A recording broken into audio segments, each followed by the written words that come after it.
থেকে সুস্থ হয়ে গেছে, সরাসরি আসতে পারে। আমি নিজেকে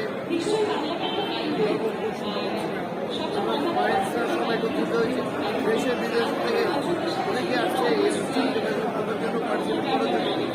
আগামী কাল সেকেন্ড ডিস্ট্রিক্ট গভর্নর নির্বাচন অনুষ্ঠিত হবে। এখানে সর্বমোট 3 জন প্রার্থী আছে।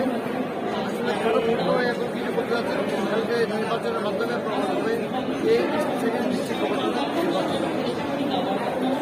এই উদ্যোগটা আপনি কীভাবে দেখছেন? উদ্যোগটা প্রতি বছরের ন্যায় এবছরও অনুষ্ঠিত করা হচ্ছে। আপনাকে কিছুক্ষণ আগে বললাম এই উদ্যোগটা অন্যান্য বছর নেভি কনভেনশনে ছিল, এবছর নেভি কনভেনশন এবছর কিভাবে হচ্ছে আসলে এই জন্য যারা আসছে এখানে পার্টিসিপেট যারা আসছে সবাই আমি ব্যক্তিগত পক্ষ থেকে আমার লাইফ স্টাফ বেঙ্গল সিটির পক্ষ থেকে আমি অভিনন্দন শুভেচ্ছা জানাচ্ছি, যাতে আমরা সবাই আগামী বছরও এভাবে সবাই মিলিত হয়ে আবার উদ্ধার করতে পারি। সবার সুস্বাস্থ্য কামনা করছি।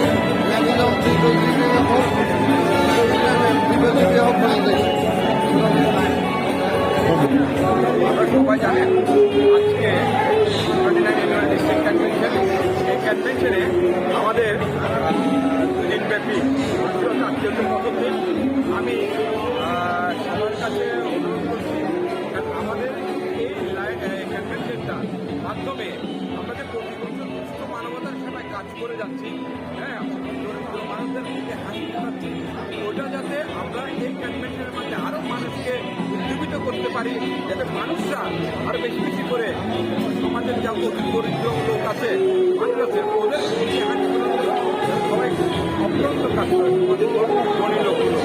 এটাই হচ্ছে আমাদের মূল লক্ষ্য। আমাদের মূল হচ্ছে উইসার, আমরা জয়েন্টলি কাজ করি যাতে আমরা